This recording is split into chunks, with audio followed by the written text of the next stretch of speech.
Hi, I'm James Flaherty. I'm here with Tom Vandermeer and Madison McDonald from BCR Advisory, big supporters of the ISBRP. So thanks very much for coming in this morning and talking about what you do. So I suppose we could probably start with something that you'd mentioned earlier, Madison, which was you often say that people leave it too late for you to be able to help them. I'd love you to probably share with the people listening and watching.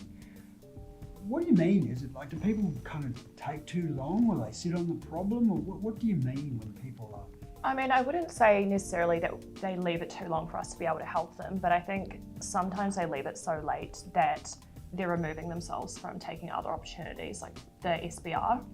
So sometimes we'll come across a company that maybe 6 months ago could have undergone an SBR, but then they're faced with having to do a liquidation because the amount of debt is just not going to be able to be compromised with an SBR. Pride's a big one. Directors don't want to face up to their issues until they're really an issue. Right. Procrastination's a little one. Yeah. You're working on the business, you're working in the business, you don't see the bigger picture. So you're doing small menial tasks when really there's a massive mountain over there that needs to be attacked. They're two main factors that we see. And also a bit of, the unknown. No one knows that these options are available. So if you don't know it, you don't go and look for it, and you just assume that that's your lot and you've got to deal with it. Tunnel vision, yeah.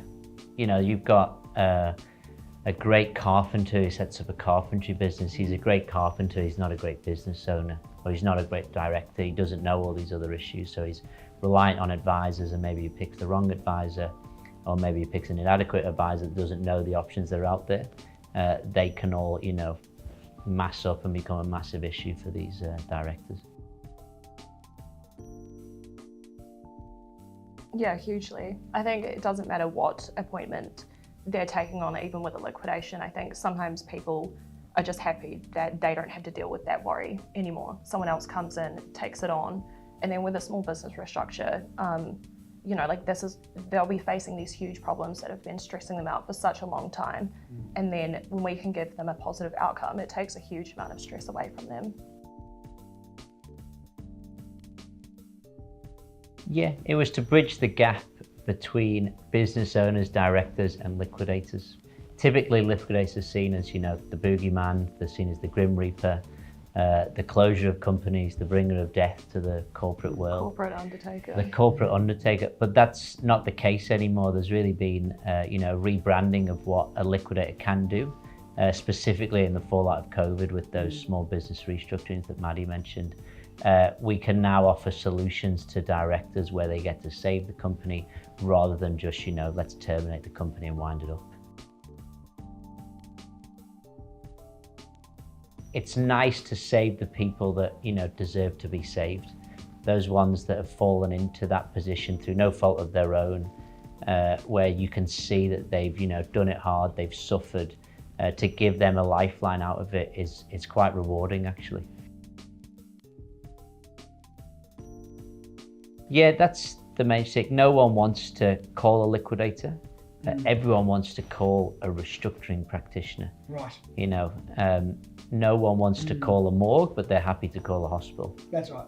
That was kind of the distinction we saw, is that directors weren't reaching out, a little bit out of fear that was maybe grounded in facts that were evident 10, 15 years ago. But that's not the case anymore. Reaching out to a liquidator can save your business, not kill it.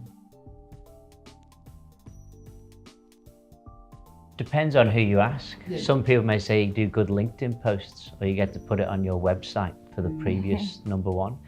From our perspective, and from a business perspective, and from directors' perspective, it shows the depth of understanding that we may have about the problem. Normally, when you do the most of something, you've generally seen the most issues, so you've got a better understanding of it. So we may be able to identify issues that other practitioners maybe haven't seen, and through no fault of their own because they haven't seen it, but they may not know of an issue that can become apparent just because they haven't handled it. I would also add to that I wouldn't say our success is necessarily measured by the number of appointments that we take on, but also by the number of plans that get accepted, because our rate it's above the going rate across practitioners in Australia.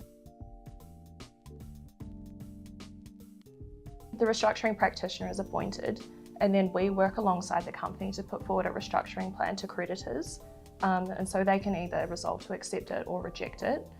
And so we look at the company, look at the struggles it's faced, and the debt that's owed to those creditors, and then we'll use those factors to put forward into the restructuring plan.